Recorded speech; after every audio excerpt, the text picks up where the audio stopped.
a 49ers win over the Dallas Cowboys. It seems like a annual occurrence nowadays.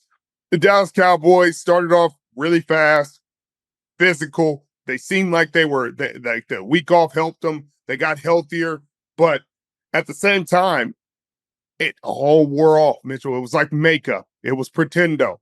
All the energy they brought in the first half, the intensity, they were running the ball well. San Francisco hadn't been stopping the run well. The Dallas Cowboys hadn't been running it well all season, but Ezekiel Elliott had his best half.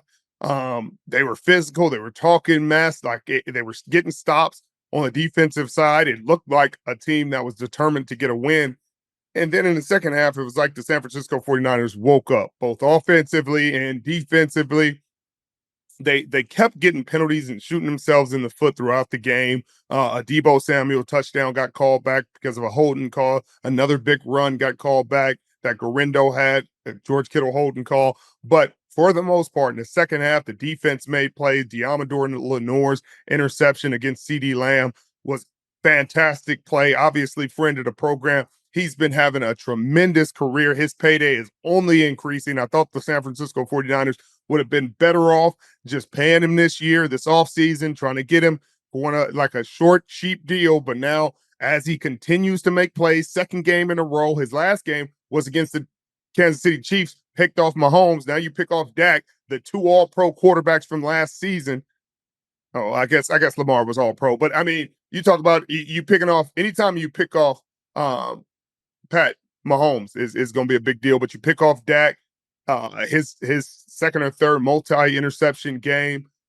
The second half was just filled with big plays, but there were a few hiccups a few head scratchers. They were in man-to-man coverage. Jair Brown, who had a fantastic game and a fantastic interception early in the game, was running with the motion, running with the receiver, or running with Ferguson, and then comes downhill trying to cover Ferguson man-to-man, is trying to get closer to him at the snap of the ball, and he runs into Renardo Green and picks him off and leaves CeeDee Lamb wide open. Now, we know that anytime there's a situation where the guy's in motion, you give the corner the right of way. He got the harder job. Your guy's probably running a flat, something low, something slow. You know what I mean? This is a tight end. It's not that hard of a cover. It's not that athletic of a guy. You got a corner who's guarding their best player, and you pick him off. You know, corner always has the right of way in that situation. I'm sure that Nick is going to coach that up, and they're going to get that corrected. But I thought it was a fantastic game from Diamador. Nicholas John Bosa made numerous plays throughout the game, put pressure on him. He caused the first interception, putting pressure on Dak Prescott. The rest of the defensive line made life hell for Dak Prescott throughout this game. And offensively, Garindo looked really good. There were times that he was gashing the Dallas Cowboys. They were finding lanes, and he's that speed back that Kyle Shanahan usually has. You talk about when he had Matt Breida or Raheem Mostert, he always had a guy that could get the edge, and if he got the edge, it's usually big games, 20, 30 yards, and Garindo looked like one of those in that mode. Special teams look decent today. You know, no big crazy plays. Field goals got made. PATs were made. Kickoff returns were tackled. There was the one kickoff out of bounds, but that's just, you know, that's a kicker. You can't blame teams for that. The kicker just got to keep it in bounds. But I thought overall this is a really good bounce back game for the San Francisco 49ers. They're getting a lot of good news. You hear that Christian McCaffrey potentially coming back after the bye week to play against the Tampa Bay Buccaneers. That will be an incredible boost for this team, both, I mean, in terms of just the morale of the team and then everything that Christian brings to this offense in terms of his third down prowess. He's one of the best players in the National Football League.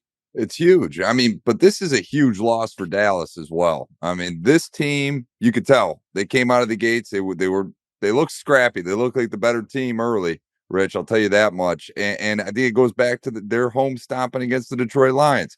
They needed this game badly, and to come out with an L. And I know it was a tough opponent. The 49ers have had their way against the Dallas Cowboys for the last several years. But I mean, if you're Jerry Jones right now, Richard, what are you thinking in Dallas? I got to imagine that hot seat is starting to heat up a little bit with Mike McCarthy there as the head coach. Richard, where's your head at with Jerry Jones and the Dallas Cowboys being 3-4 now? Well, I think all those crazy rumors about Dion in the offseason, if McCarthy stumbles, are going to get hotter and hotter come offseason.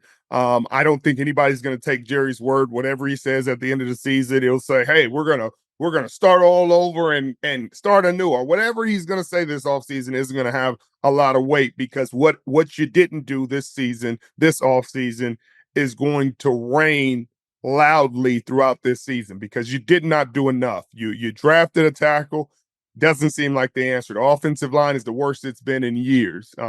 Aging superstars on the offensive line, CD Lamb and Dak, just don't look like they have the same rapport, same connection they did this game. 13 catches for 149 yards for CD, but it's just throughout this season, it hasn't looked the same as it did last season. CD was dominating. I mean, he and Dak just looked like they had an incredible connection. Every time they needed a third down, you knew where he was going, and CD Lamb was getting open, making huge plays, huge gains, and it just hasn't been that way. Dak is turning the ball over. He's amongst the league leaders and interceptions this year. I mean, right next to Patrick Mahomes and Jordan Love. And I mean, it doesn't sound like a bad list to be a part of, but they're leading the league in interceptions. So, those teams are still winning. But on top of that, the NFC East has turned into a much different race than they thought it would be, than I thought it would be, and I think a lot of other people thought it would be. I mean, it's led right now by the Washington Commanders, who the Dallas Cowboys have in a few weeks, and then the Philadelphia Eagles. So they have a few division games coming up, and then they got to play the Atlanta Falcons, who actually match up pretty well against the Dallas Cowboys. And so they have a slate, a really tough slate coming up that may put them out of playoff contention, because again, that seventh wild card spot is going to be difficult to come by this year. A lot of teams playing a lot of good football, especially in that NFC North, as you very well know. You know, your Detroit Lions, the Green Bay Packers are playing good, and Minnesota Vikings have been playing good, albeit they lost the last few games. I don't know, but congratulations to George Kittle on National Tight End Day, 128 yards and a TD. I thought they would call PI on that. They called it. They talked about it. They waved the flag off, saying the defender's hand was on. You know, as a defender, anytime it's offensive PI, even if it's against the team, something in my heart says that was the right deal. And this is the one time I'm just going to let that one slide, because I wanted George to get his touchdown on National Tight Ends Day. Brock Purdy had another really good game, a bounce back game. He was 18 of 26, 260 yards, 1 TD, no interceptions. After his 3 interception performance against the Kansas City Chiefs, he also ran the ball 8 times for 56 yards in the QB sneak touchdown. As they continue to get healthy, and they're going to get healthier and feel better and more continuity. There was a cool play. Ricky Pearsall got a reverse, got 39 yards on it. The crowd went wild just to see his story and what he's had to overcome. Obviously, the gunshot wound and that scary situation was something that I think really shocked the team and took everybody by surprise. And everybody's grateful and thankful that he's out there. But it was cool to see him get his hands on the football, catch a few passes, run a few balls, and really just be involved in the game. I think this team is ready to bounce back. And the NFC West is tied. I mean, I think everybody's 4-4 except the Rams, and that's because the Rams haven't played 8 games yet. They're 3-4, but everybody's tied at the top of the NFC West. It's going to come down the stretch, and that's what the NFL loves. There's a lot of division games down the stretch. They make sure it's that way. I'm sure San Francisco and Seattle is going to end the season in San Francisco. They've already played in Seattle. The Arizona Cardinals got a big win today against the Miami Dolphins. Marvin Harrison had a really good game. They just battled. Tua Tagovailoa returned. He was pushing the ball down the field. Tyreek Hill looked good. The offense looked solid, but they just couldn't overcome Kyler Murray and that defense. And I'm excited to see how this happens. I mean, this NFC West hasn't been this crazy and this chaotic and this tied up this late in the season in a while.